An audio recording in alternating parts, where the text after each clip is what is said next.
Apocalipse 12, 13. Talvez o maior propósito da revelação de Jesus, creio eu, a respeito do que haveria de acontecer no futuro, é a questão de nós incentivar a mensagem da volta de Jesus e ter um coração mais voltado. Eu acredito que assim o diabo sempre é mentiroso, é enganoso, uma vez que a gente não sabe nem o dia nem a hora, assim como Jesus não sabia quando estava na terra. Eu creio que agora ele sabe, lógico, que ele está no céu, ele já venceu. Agora não tem o que fazer, Jesus já venceu a morte, então a, é questão de tempo, é como a luz da estrela que a gente falou, ela já morreu, mas o brilho dela ainda continua.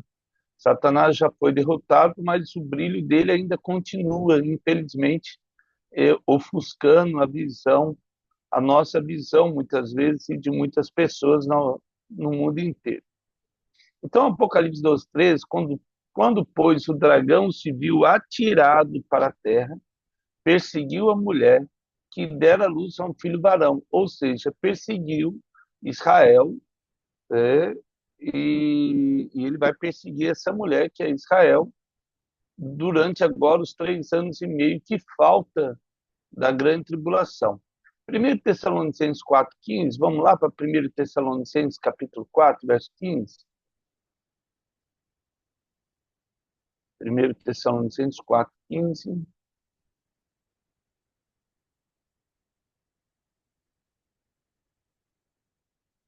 Então, ora, a, nós falamos sobre arrebatamento, esse aqui a gente viu. Vamos para Ezequiel 32, a gente já viu ontem, só para a gente. Pode, Ezequiel 32, 2, 3.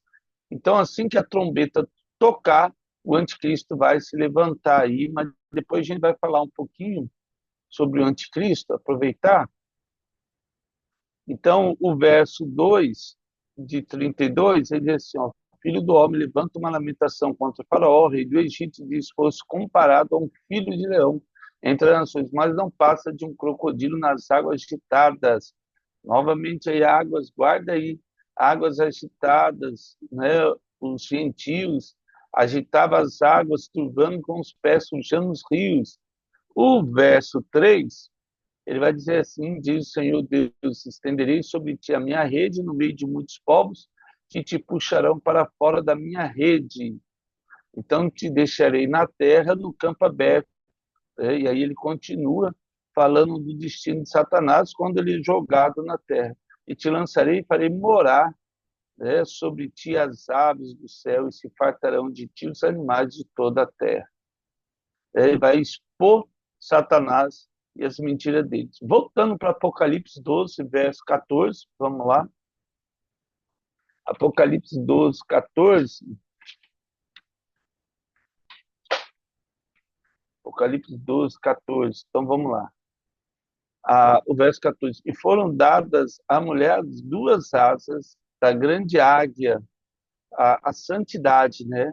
Para que voasse até o deserto, Midbar, lá, um lugar de encontro, ao seu lugar, e aí onde é sustentada durante um tempo, tempos e metade de um tempo, ou seja, 3 anos e meio, fora da vista da serpente. Então, quando chegar a 3 anos e meio, Satanás vai se levantar contra Israel. Nesse momento, vai ter um desarranjo político mundial muito grande. E aí, o que acontece? E, o anticristo, o país do anticristo, vai ter que lutar com Gog e Magog, que é da região da China e da Rússia ali.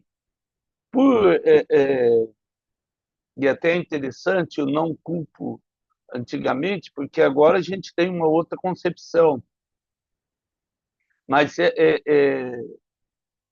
o país em si, e aí agora uma coisa importante, não é uma luta nossa, já falei isso. Não é porque vem daquela região, isso a gente até entende assim, a maioria dos teólogos entende assim. Não quer dizer que eu não tenha cristão na China e nem cristão na Rússia. Nossa luta não é contra carne nem sangue. O fato desses países e esses soldados terem que lutarem por esses países não quer dizer que ali não tenha nenhum cristão, ou que todo mundo ali seja, tipo, por exemplo, fazem parte do anticristo. Muito pelo contrário, a gente tem que tomar muito cuidado com isso, porque no meio do trigo tem o joio, né? É mais fácil estar mais perto de nós do que nós imaginamos do que mais longe, né? Como diz o pastor Calito, ninguém tropeça em pedras, né? Em montanhas, todo mundo tropeça em pedras. Então, assim, às vezes a gente está tão preocupado com a montanha lá da Rússia e da China e esquece as pedrinhas que estão diante de nós e é ela que nos faz cair. Então, assim, há 3 anos e meio e aí se levanta aí. O verso 15, ainda é de Apocalipse, vamos lá, a gente vai adiantar esse lado hoje.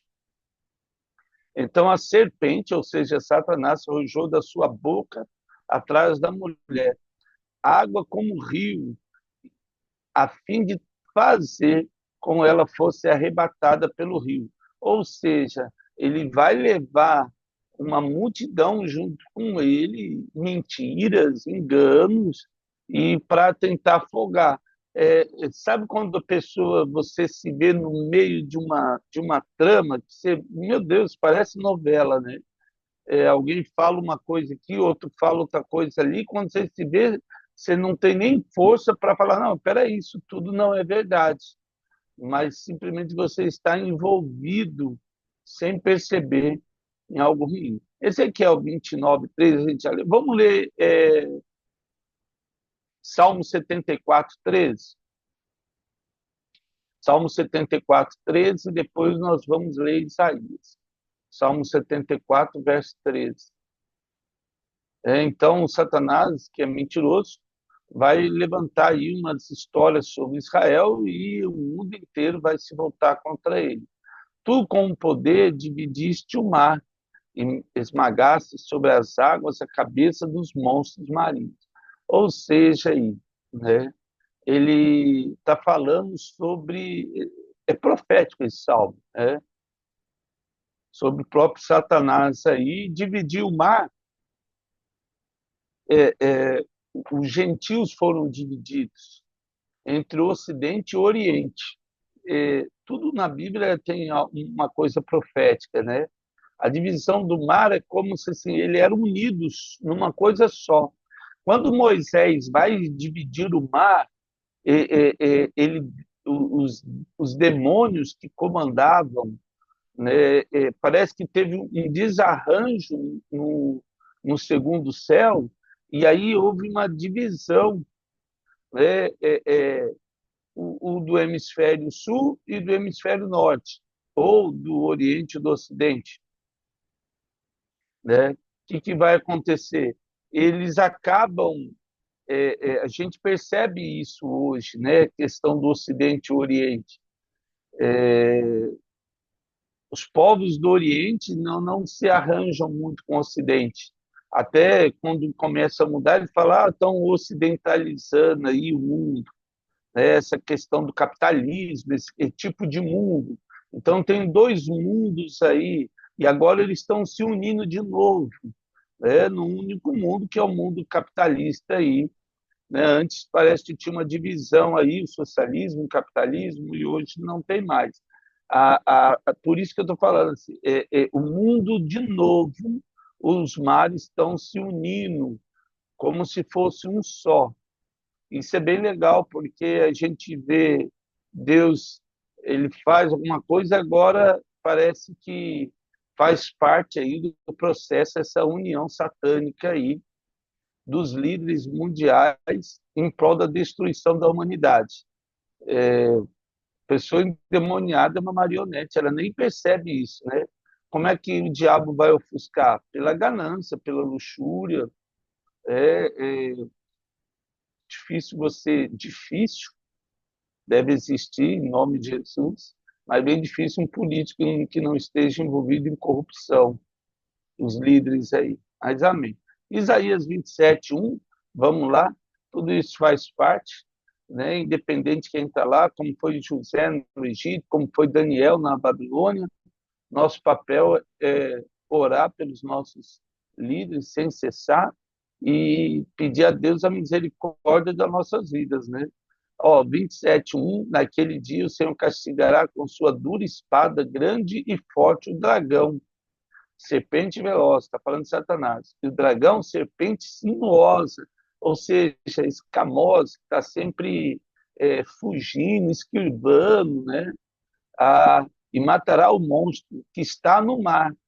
Então, o monstro que está no mar é Satanás, ou seja, o mar somos nós, os gentios, né? Não mais, graças a Deus, porque agora nós somos filhos de Deus. Eu creio que essa é a melhor colocação. Nós não fazemos mais parte do mar, porque nós vamos ser arrebatados. Mas quem ficar na humanidade, que não é judeu, faz parte do mar aí.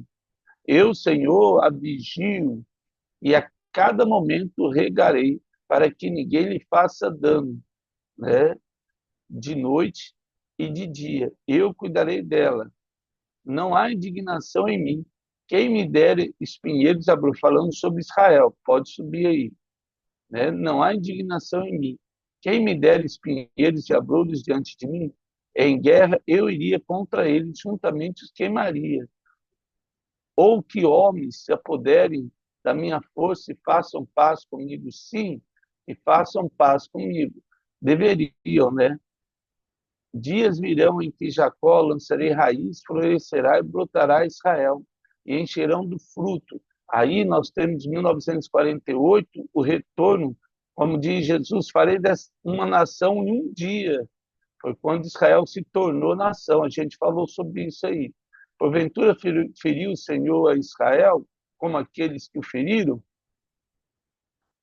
Deus disciplina quem ama. Hebreus vai falar isso. Ou matou assim como aqueles que o mataram? Com xoxô e exílio o trataste, com forte sopro expulsaste do dia do vento oriental, ou seja, a brisa. Portanto, com isso será expiada a culpa de Jacó, e esse é todo o fruto do perdão do seu pecado, quando o Senhor fizer todas as pedras do altar, como pedras que caem, cal feitas em pedaços, não ficarão em pé os postes ídolos. Aí Deus vai santificar. Quando ele fala que vai colocar asas sobre Israel, pode subir. Quando ele fala ali em Apocalipse que vai colocar asas em Israel, é essa questão da santidade, né? Porque a cidade fortificada está solitária, a habitação desamparada e abandonada, como um deserto ali pastam os bezerros, deitam-se e devolvem seus ramos. Quando os seus ramos se secam, são quebrados. Então vêm as mulheres e lhe deitam fogo, porque este povo não é povo de entendimento, né? Faltou entender isso, infelizmente. Até hoje, né, os ortodoxos ali acabam desprezando a vinda de Jesus. Isso é um jugo muito alto aí. Mas, como diz Jesus, né, ele veio não para os sábios, né, mas Deus se revela aos pequeninos. Por isso, aquele que fez não se compadecerá dele, e aquele que o formou não lhe perdoará. Tudo com relação a Israel aqui. Aquele dia o Senhor debulhará o seu cereal, desde o Eufrates até a ribeira do Egito. E vós, filhos de Israel, sereis colhidos um a um. Então, naquele dia, ó, de novo, igual a Tessalonicenses, tocará uma grande trombeta, e os que andavam perdidos pela terra da Síria, os que forem, aí pode continuar. Esse é o trato de Deus com Israel, né? Esses 3 anos e meio de tribulação é exatamente isso aqui. andavam perdidos pela terra das Sírios, que forem desterrados para o Egito, tornarão a vir e adorarão o Senhor no Monte Santo de Jerusalém, Israel. Amém. Está breve aí a santificação de Israel. Oséias 5:10, vamos lá para Oséias 5:10, tentar correr aqui para terminar aqui. Oséias 5:10.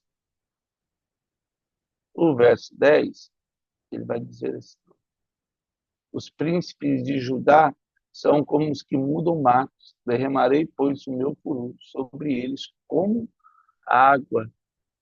Efraim está oprimido e quebrantado pelo castigo, porque foi o seu agrado andar após a vaidade.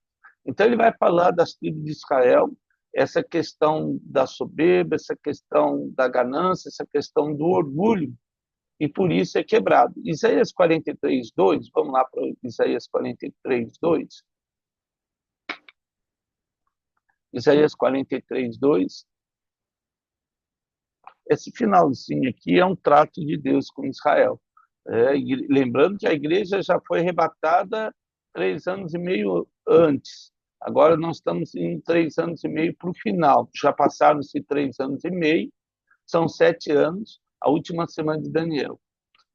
Isaías 43:2, quando passares pelas águas, eu serei contigo. Quando pelos rios, eles não te submergerão. Quando passares pelo fogo, não te queimarás, nem a chama arderá em ti. Ou seja, quando Jesus anda pelas águas, ele está acima dos gentios. Tudo tem um significado. O mar agitado é as nações agitadas. Vários textos a gente já falou sobre isso aí. Mas vamos lá para Apocalipse 12:16. Então vamos lá.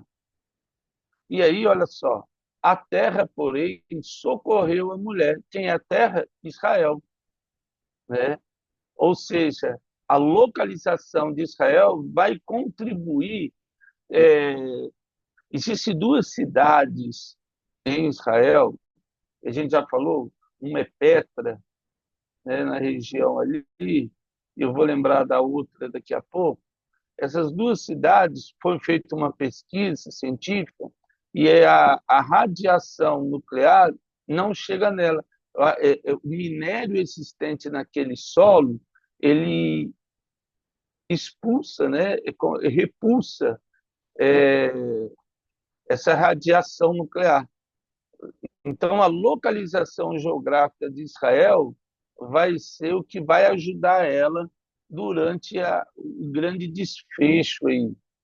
Lembrando que as duas testemunhas já morreram, 144 mil ali estão ali em Israel, muitos estão morrendo nesse momento da grande tribulação, então todos aqueles que levantam o nome de Jesus, a gente já viu que serão mortos, serão os convidados de última hora, a saber, não só de Israel, no mundo inteiro.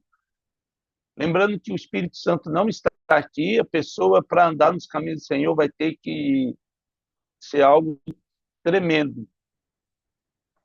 Né? Então, o socorreu a mulher e a terra abriu a boca e engoliu o rio que o dragão tinha arrojado em sua boca. Ou seja, todo aquele rio que vinha como para arrancar tudo, destruir tudo, Deus vai fazer com que esse exército seja engolido, igual era ali no Egito. Coré abriu a terra e simplesmente toda a família de Coré foi engolida. Então, para Deus isso não tem dificuldade. Né?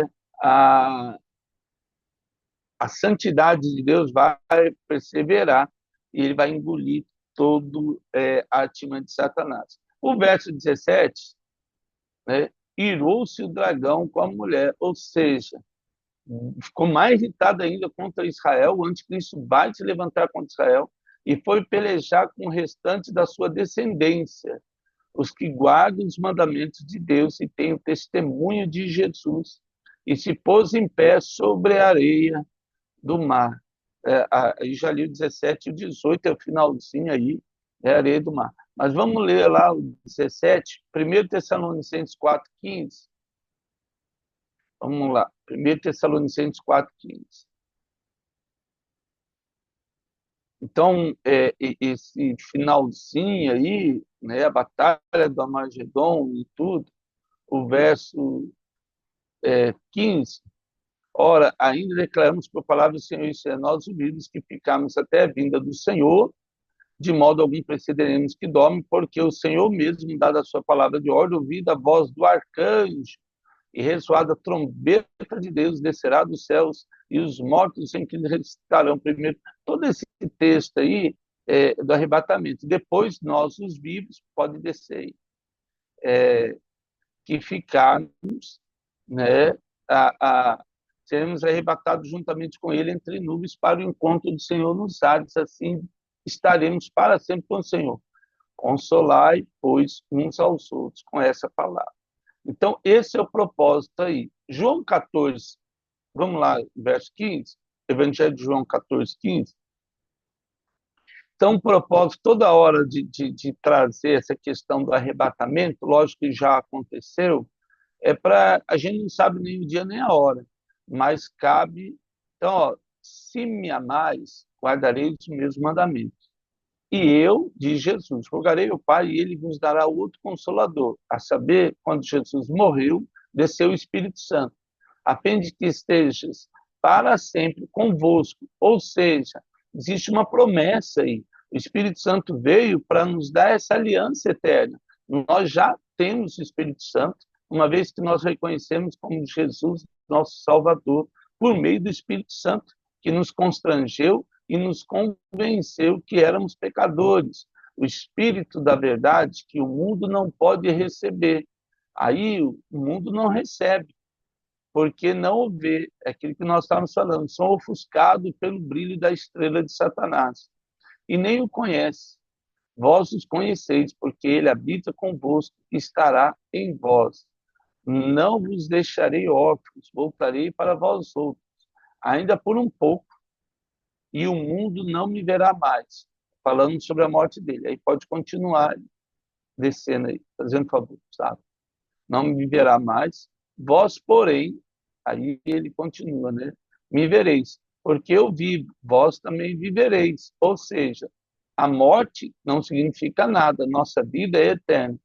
Naquele dia, vós conhecereis que eu estou em meu Pai, e vós em mim, e eu em vós. Aquele que tem os mesmos mandamentos e guarda, esse é o que me ama. Aquele que me ama será amado de meu Pai, e eu também o amarei e me manifestarei a ele. Ou seja, Deus se manifesta em nós. 1 João 2,4, falando sobre aí a santidade, então Satanás se irou aí e começa a pelejar contra Israel. E Deus está falando que todo aquele que anda no caminho dele é abençoado.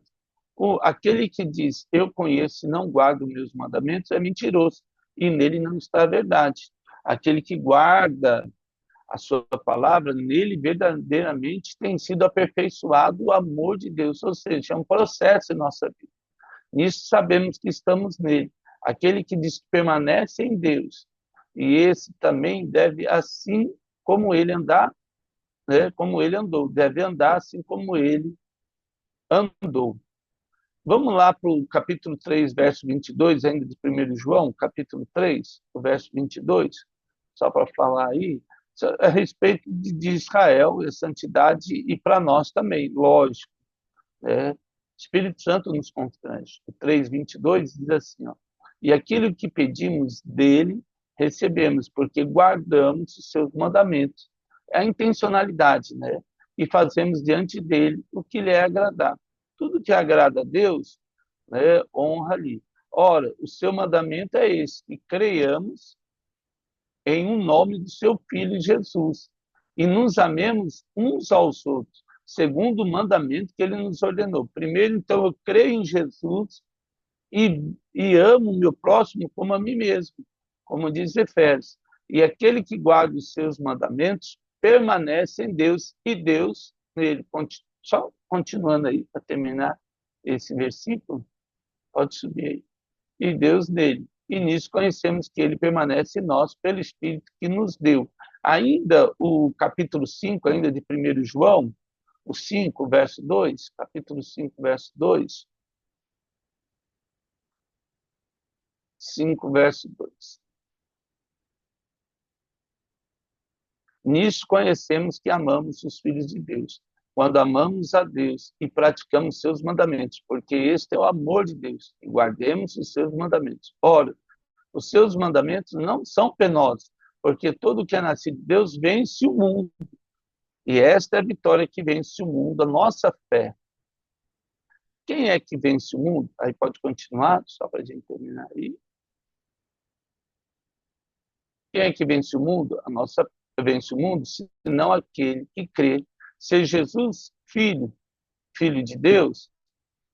Este é aquele que veio por meio da água e sangue, Jesus Cristo. Não somente com a água, mas também com sangue. E com sangue. E o Espírito é o que dá testemunho, porque o Espírito é a verdade. Então, três coisas dão testemunho de Jesus: o Pai, a palavra, que é o Evangelho, e o Espírito Santo. Esses três são um. E a palavra é o Verbo, o próprio Senhor Jesus, né, que testificam na terra.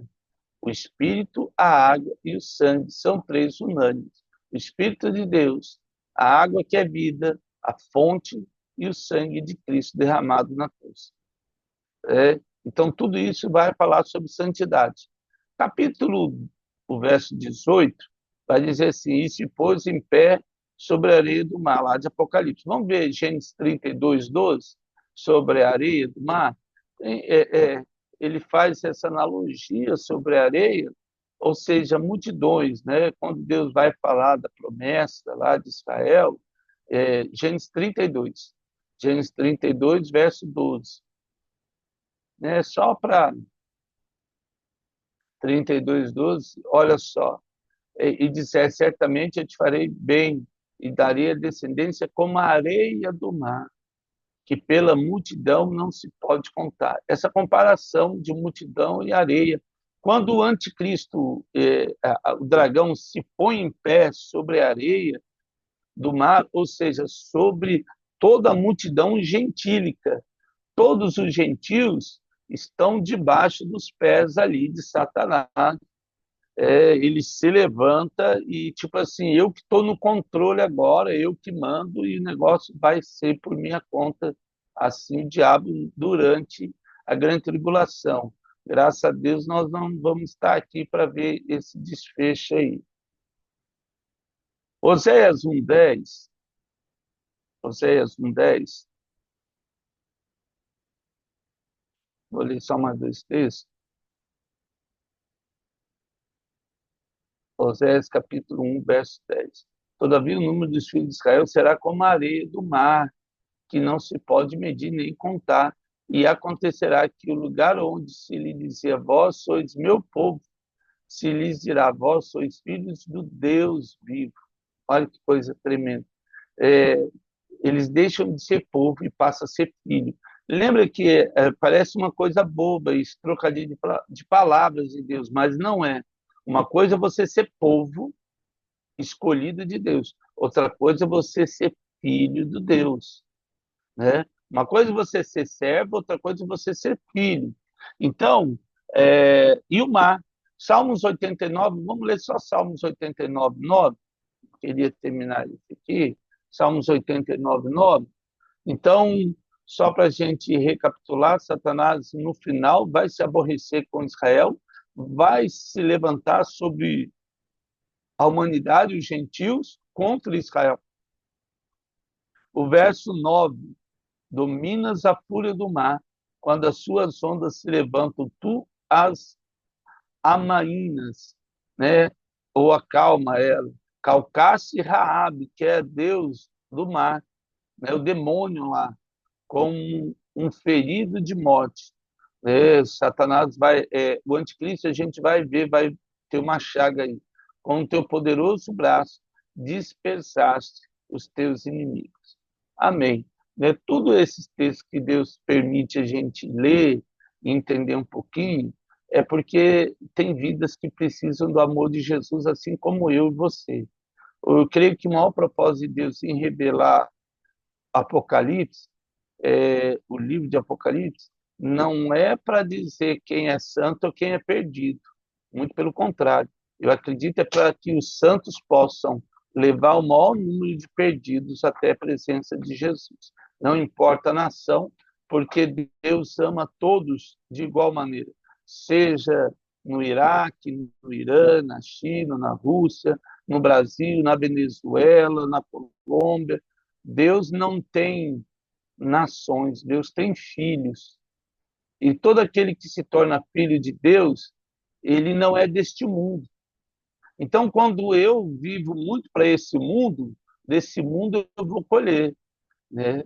Graças a Deus que, independente de nascer no Brasil, mais que ser brasileiros, nós somos cristãos e nós não estamos presos às leis deste mundo, mas às leis de Deus. E as leis de Deus são infinitamente maiores do que as leis dos homens. E essa que é a questão. O fato de você e eu estarmos debaixo da lei de Deus não significa que nós nos rebelamos contra nossos líderes, porque isso é bíblico, né? Não se rebelar contra os líderes, assim como foi José do Egito, assim como foi Daniel. Esses são exemplos marcantes na nossa vida. Então, assim, o cristão ele não está aqui para fazer baderna nem arruaça. O cristão está para testemunhar do amor de Jesus. Não incita ódio, não incita violência, não incita baderna, nem nada que interfira naquilo que é verdade. Ou seja, a verdade nossa é ide, portanto, pregar o evangelho a toda criatura, ensinando no nome do Pai, do Filho e do Espírito Santo e batizando a todos. Né? Mateus 28, a grande comissão. Esse é o nosso papel. Amém? Ó Pai, obrigado porque o Senhor sempre nos lembra o nosso lugar de filhos, filhos amados, que estão aqui para levar muitos para perto do Senhor. Tire de nós toda mentira, como nós lemos, como rio que vem soprando no nosso ouvido, incitando aquilo que não é teu.